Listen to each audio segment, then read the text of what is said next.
All right, plenty to get through. Joining me now, journalist at the Daily Telegraph, James Willis, and media commentator, Carolee Katsimbardas. Welcome to you both. Assessments today of the New Look opposition shadow ministry coming thick and fast.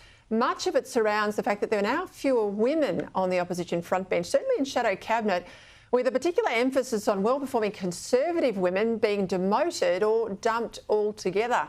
This point today was put to Sussan Ley. Look, I don't want to reflect on individuals and individual appointments, except to say everyone remains important, and the women that you've mentioned are talented and will continue to contribute incredibly well.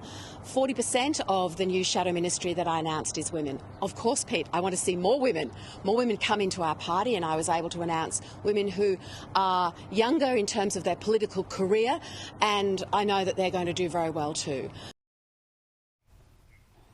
Now, Carolee, Sarah Henderson issued a statement yesterday. She said she was disappointed. I spoke here last night to Jacinta Nampijinpa-Price. She was disappointed. She's been demoted. Claire Chandler, she's been dumped. I mean, no one can accuse these women of lacking in performance or capacity. And I reckon, you know, the fact that they're all Conservative women, it feels like they have been targeted. I might add too that these women who have been dropped have been replaced by women that aren't even elected yet in the parliament. Peter, that's a great point. The other point to make is, thank God there is a coalition again, but the problem is these women, Claire Chandler, Jacinta and also Jane Hume, they are women that have been in the trenches for the last 3 years. I mean, no one, without Jacinta Price, you know, she single-handedly achieved, helped to achieve the no vote as well. There seems to be a lot of manoeuvring behind the scenes, and my worry is that one could say, well, you get what you get, but you don't get upset. But the problem is, if you are one of those three women, it's no point Sussan Ley saying, oh, look, you know, they'll continue to contribute and I want more women to come in. You've got three great women there. And yes, some mistakes were made by Jane Hume and others, but it's a Conservative party. As you often say, you can't be Labor light. These are three women that have proven themselves as great performers. And I just think that, yeah, you're completely right. I think they have been targeted as Conservative women. However, the task is now, the next 3 years, we've got to get to the next election and hopefully present a united front and be the alternative government that the Australian public votes for.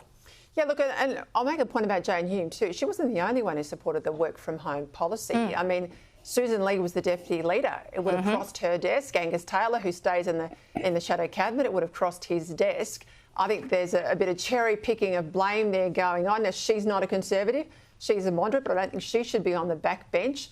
There are some moderates, of course, who do warrant promotion. There's some impressive CVs in a number of those people, but there's also some factional hacks too who I would regard as having very little ministerial merit. Alex Hawke's a good example here.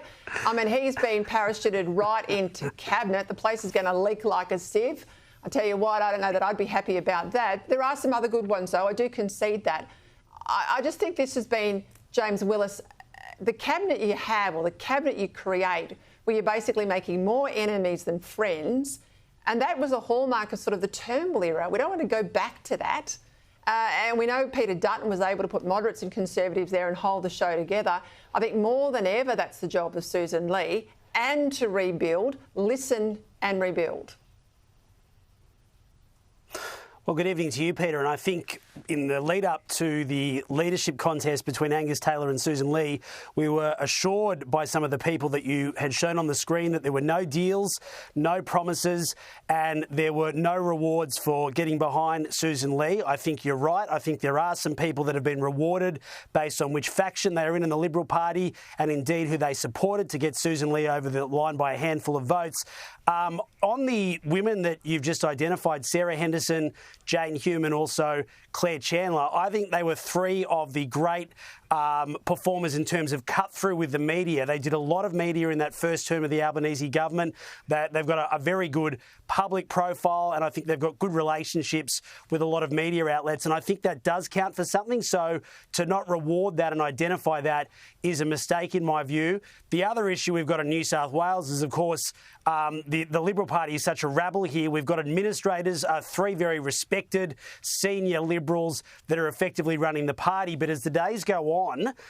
The moderates in particular and some of the senior New South Wales Liberals want them gone, want the power to come back, want the the executive to come back into place. And I'm not convinced that's still a good idea. I think the last couple of years has been such a rabble that we'd be better off keeping a few senior heads in for now and seeing how things play out, because we're far from good at this point in time.